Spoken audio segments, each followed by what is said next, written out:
Boa noite. Eu sou o professor Jefferson Santos, eu sou um coronel da Reserva da Aeronáutica. Durante muitos anos eu estudei estratégia nacional e minha última função na ativa foi ser professor-chefe do curso de Políticas e Estratégias Aeroespaciais na Universidade da Força Aérea. Curso este equivalente ao da Escola Superior de Guerra, onde professores, palestrantes e alunos se debruçam sobre os problemas nacionais em busca de solução, em busca de oferecer à sociedade as soluções que ela demanda por intermédio da academia. Hoje eu me proponho a dar continuidade a vídeos no meu canal do YouTube Cenários Estratégicos. Cenários Estratégicos Jefferson Wanderley dos Santos. Lá eu já tenho vários vídeos que abordam de forma rápida e breve temas importantes para ajudar quem esteja assistindo a entender a complexidade do nosso cenário nacional. Hoje eu gostaria de abordar acerca dos círculos concêntricos de poder. Antes, porém, eu gostaria de deixar uma mensagem que eu sempre falo nas minhas palestras e aulas quando inicio as atividades. Contra biotipo e idiosincrasia não há como se brigar. Procura-se conviver da melhor maneira possível. Porque biotipo, por exemplo, eu nasci com 5,5 kg e sempre lutei contra o peso, para controlar meu peso. Esse é meu biotipo. Idiosincrasia é a forma por intermédio da qual uma sociedade se enxerga, comporta-se e busca alcançar o seu desenvolvimento por intermédio de soluções que ela procura alcançar de forma coesa ou não, em busca de um futuro, vamos dizer assim, negociado em comum acordo. É importante que se tenha em mente porque tudo que está acontecendo hoje, e via de regra procura-se comparar a sociedade brasileira com a sociedade americana, sociedade europeia, sociedade oriental ou asiática, todavia nós somos peculiares, né? Até na nossa formação. E para esse entendimento, seria necessário que ele fosse fixado na mente de quem estiver assistindo para poder entender a forma pelo qual, lenta e sistematicamente, nós estamos sendo abraçados por forças externas. Não é teoria de conspiração, isso é estudo profundo, de forma a atingirem aqui nossas riquezas, recursos minerais e, no fim, recursos hídricos. É um desenvolvimento de um tema porque normalmente estuda-se círculos concêntricos na perspectiva da defesa medieval de castelos, né? Então a ideia era se preservar os castelos por intermédio das edificações externas, em formas de círculos que elas impediam o avanço do inimigo até destruir o castelo. No nosso caso, eu desenvolvi estudos em pesquisas por intermédio de grandes pensadores, que eram os orientadores metodológicos dos reis, né? E davam conselhos aos governantes. Esse arrazoado breve ele faz parte de uma palestra que eu tenho que chama-se exatamente Cenários Estratégicos e Círculos Concêntricos de Poder. Voltando à perspectiva dessa orientação dos mentores de reis e de príncipes, né? Eu busquei os estudos, anotações e orientações do Sun Tzu, Kautila, que é um tipo de Maquiavel indiano, o próprio Maquiavel, Erasmo de Roterdã, e eles sempre procuraram dar conselhos aos reis, aos príncipes, acerca da dominação de outros reinados, outros territórios, todavia com o máximo possível de economia de meios e recursos. E sistematicamente eles procuravam orientar esses reis a, pelo menos, se sentirem desejados por aqueles territórios e sociedades que eles tinham a intenção de ocupar. Será feito de forma sistemática, lenta, demorada, paulatina. E em função desses estudos, aliando-se à teoria física da proteção dos castelos, eu comecei a desenvolver os conhecimentos e a noção de que o castelo é a nossa sociedade. É o círculo mais do centro protegido pelos círculos concêntricos.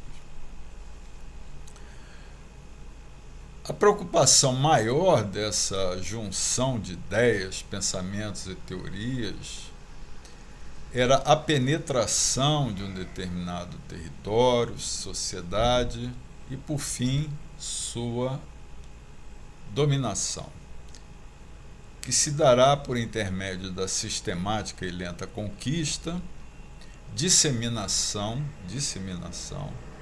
e apreensão, o resgate, o arresto da sensação de segurança daquela sociedade. Recentemente, o 11 de setembro, ele foi o exemplo mais perfeito da ousadia do Bin Laden de atingir a segurança, a estabilidade e até, entre aspas, a arrogância do povo brasileiro, do povo americano, ao arremessar 2 aviões nas Torres Gêmeas, no coração de Wall Street, coração econômico e de investimentos do mundo. Aquele foi um baque sistemático na idiosincrasia, na identidade e até da vontade de se achar que o governo promovia a proteção. Então, ali de imediato, a sociedade americana se sentiu à mercê, desprotegida. Existe uma sequência metodológica, de sorte que essa teoria dos círculos concêntricos é levar a sociedade a depor ou substituir seus governantes de dentro para fora, sem ter que levar exércitos para a dominação. Relembrando, o ideal seria com que aquelas sociedades se esgotassem, se cansassem dos governantes e passassem a desejar os dominadores, os invasores. Foi assim os egípcios, com suas tecnologias de saneamento, tecnologias de reciclagem de produção agrícola, produção agropecuária, que aqueles povos menos desenvolvidos não tinham. E por intermédio da disseminação da informação e tudo, eles passaram a ansiar serem, entre aspas, dominados pelos egípcios. Da mesma forma, os romanos com as suas tecnologias. E, via de regra, é sempre assim que ocorre, né? Até o exército de Saladino, dos muçulmanos, eles tinham várias tecnologias de desenvolvimento de infraestrutura física que, por onde eles passavam, eles deixavam aquilo ali para benefício da sociedade. E essa sociedade, quando percebe, por intermédio de influência externa, a soft power, comum na teoria dos círculos concêntricos, eles já passam a entender que aquele governante, aquele grupo de governantes já não servem mais, já perderam a confiança. Relembrando que se é de forma sistemática, vai buscar a não coesão identitária desses grupos sociais e começa-se a promover o vírus da insegurança. O vírus da insegurança leva à dúvida, por fim, um descrédito generalizado. Hoje já temos praticamente um sistemático e profuso descrédito das nossas instituições políticas e jurídicas, o medo E, por fim, a deposição ou troca desses governantes. Aí atingimos, vamos dizer assim, a forma mais sutil. Outra forma um pouco mais incisiva, que de fato prejudica a sociedade que vai ser dominada, vem por intermédio das teorias do Sun Tzu e Maquiavel, em que eles dizem que se domina o reino de duas formas, ou pela dívida ou pela espada. Então, hoje nós somos uma sociedade extremamente cheia de direitos constitucionais, somos perdulárias e nossas despesas elas ultrapassam a capacidade de arrecadação da lei do orçamento anual, e o governo é necessário emitir títulos de dívida externas para poder complementar esse vermelho, para atender todas as demandas constitucionais da sociedade. E o maior comprador de títulos da dívida ativa pública internacional brasileira são exatamente os chineses, que já avançam profunda e profundamente em vários segmentos, sobretudo da nossa infraestrutura crítica, energia, transporte, telecomunicações, portos, enfim. Uma breve descrição dessa teoria dos círculos concêntricos. É uma ampliação e uma sofisticação daquela teoria de proteção física de um castelo feudal. Então nós temos o círculo mais externo, que é o nosso território, a busca das riquezas naturais. Todavia, o nosso território ele é de difícil circulação. Nós temos no lado oeste cadeias de montanha, nós vamos subindo e o território ele se eleva em direção ao centro do país, e temos o Pantanal e a Amazônia. Do outro lado temos os Andes. Então, um abordamento lateral do nosso território ele é muito difícil, de difícil progressão. O outro círculo mais dentro desse círculo do território que tenta se atingir são os sistemas de defesa. Em particular, as Forças Armadas Brasileiras, Marinha, Exército e Aeronáutica, que eu posso lhes assegurar que são incorruptíveis. São instituições decanas e que a sociedade, sem esse controle aí midiático de esquerda, confia plenamente até hoje nas Forças Armadas. Um exemplo que eu posso lhes dar é que eu acompanho muito essa questão de política. Quando o Lula estava perdendo a corrida para a eleição do Serra em substituição ao Fernando Henrique de esquerda, apesar de ter o grancista, apesar de ter tido pais e avós militares, ele sistematicamente asfixiava as forças militares por intermédio de cerceamento de projetos, sobretudo de recursos. Chegou um determinado momento que o comandante do Exército, muito corajosamente, retornou os cidadãos brasileiros em serviço militar obrigatório, que tinham expectativa de ficar na vida de caserna no mínimo 11 meses, para poder dali ter a chance de prosseguir uma vida. Sem concurso, eles poderiam chegar até 6 anos como soldado de segunda classe, e se fizesse concurso para soldado de primeira classe, poderia chegar a 9 anos. Isso, para muitos cidadãos e famílias do interior do país, isso é muito significativo.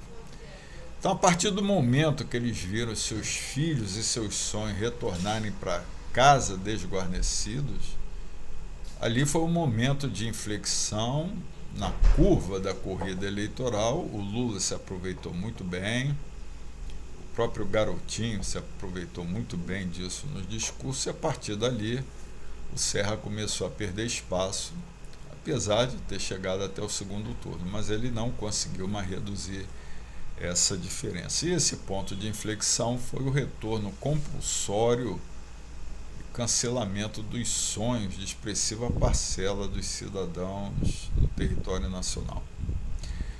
Eu não posso dizer o mesmo das polícias militares, guardas municipais e polícias civis, que elas têm uma idiosincrasia própria, têm uma remuneração muito superior à dos militares, das Forças Armadas, e eles também prestam contas para os governadores, ministros da Justiça e prefeitos. Então, não posso asseverar assim que eles sejam aquela coesão.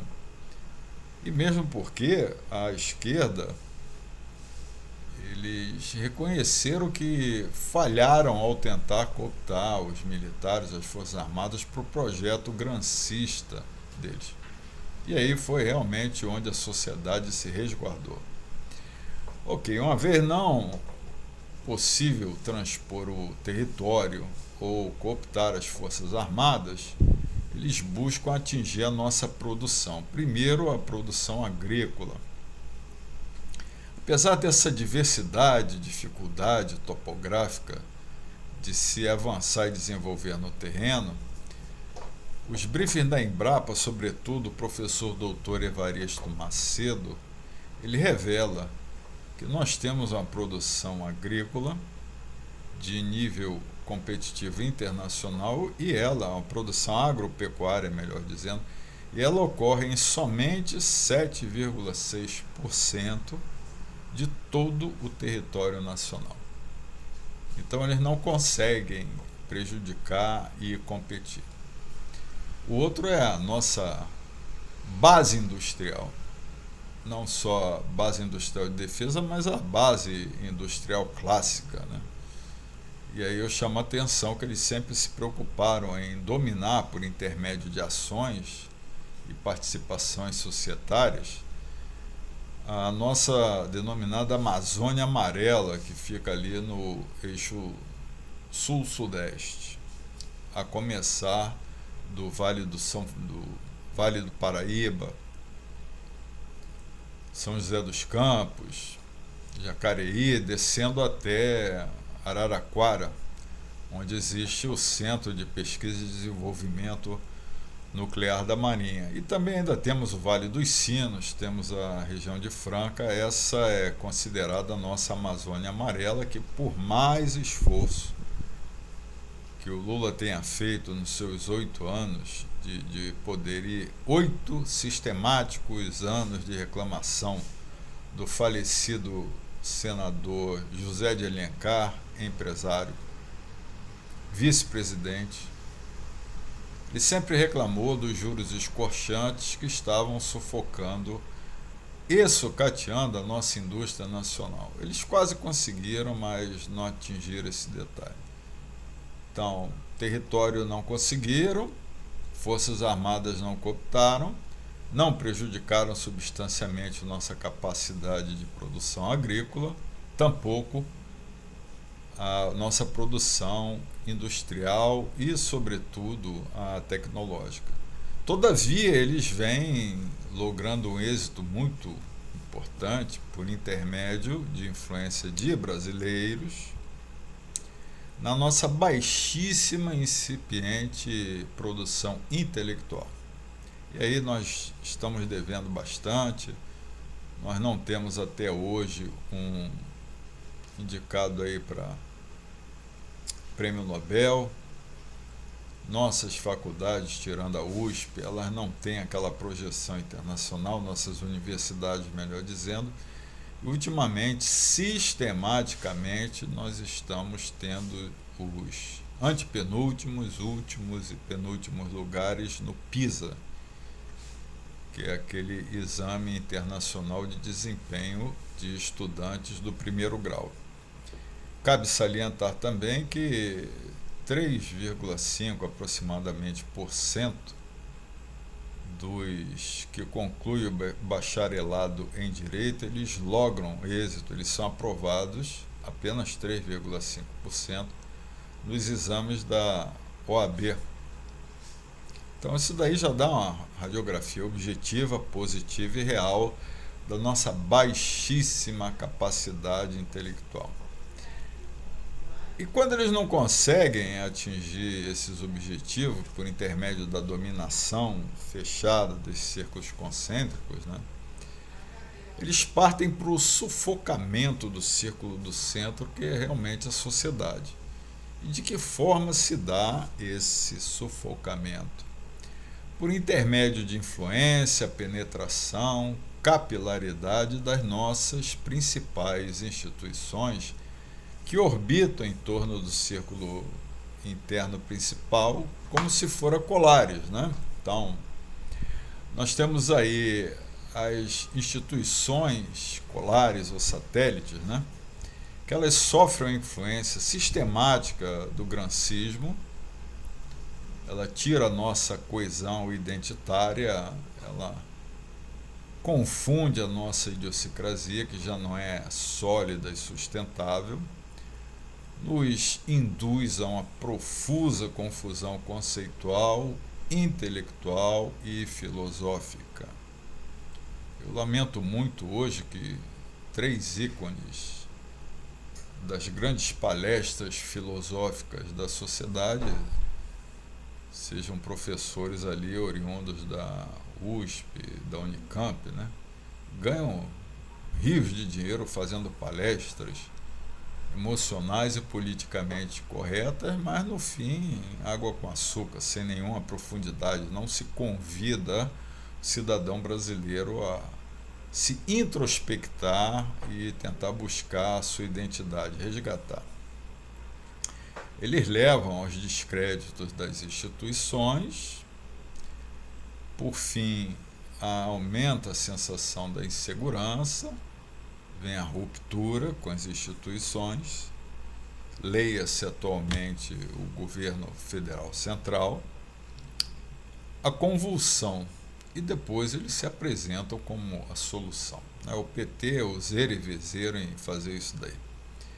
E por intermédio da cooptação, da penetração, da capilaridade e, sobretudo, da nefasta contaminação, eles começaram a atingir os colares, as nossas instituições mais caras, academia, imprensa, meio cultural e artístico, partidos políticos. Eles conseguiram colocar na cabeça do eleitor brasileiro que nós só seríamos representados de forma difusa. Hoje somos 32 partidos que servem, em sua grande maioria, de apoio para os partidos tradicionais, né?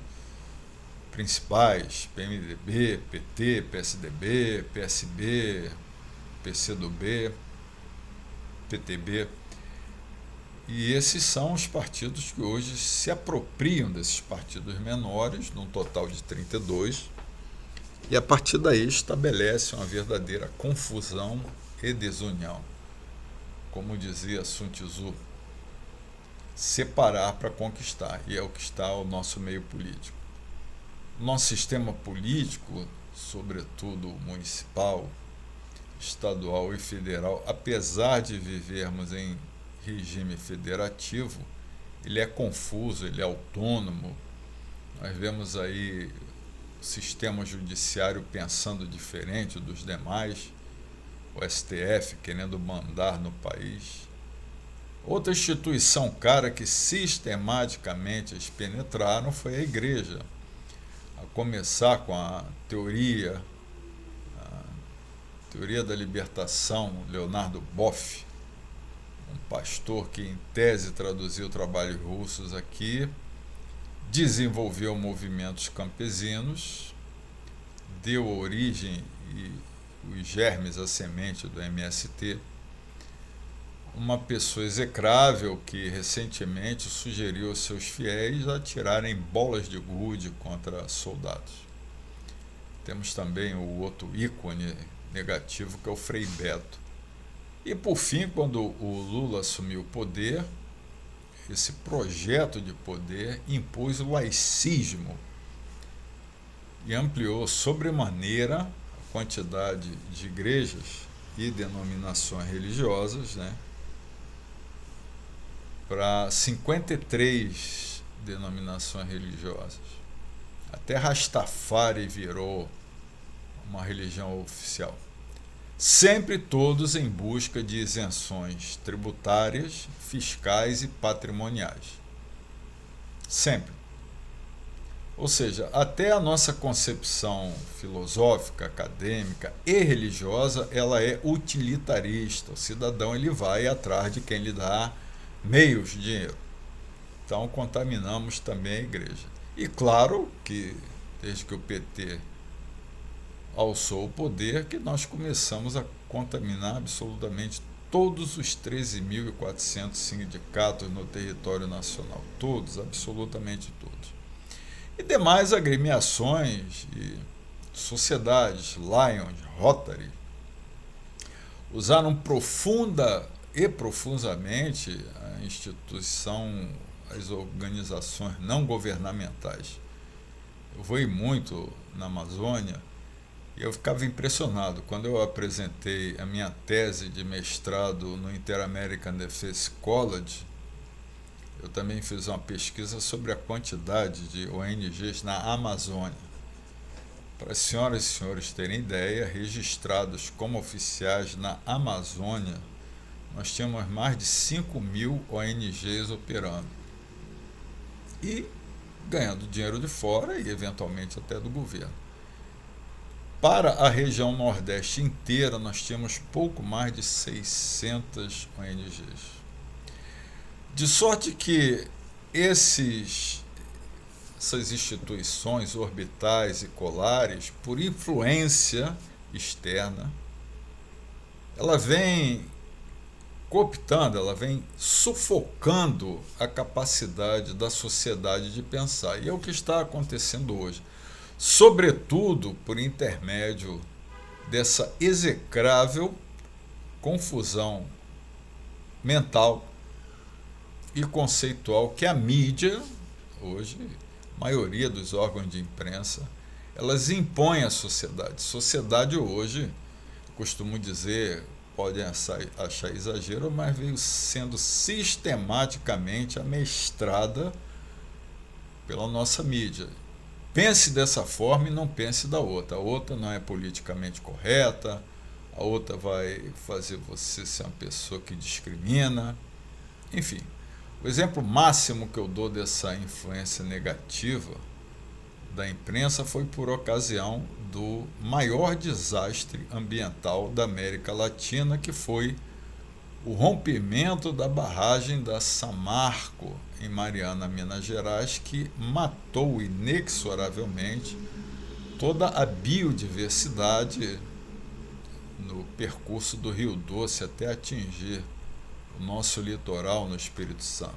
Contaminou até o sul da Bahia e todo o norte do Rio de Janeiro.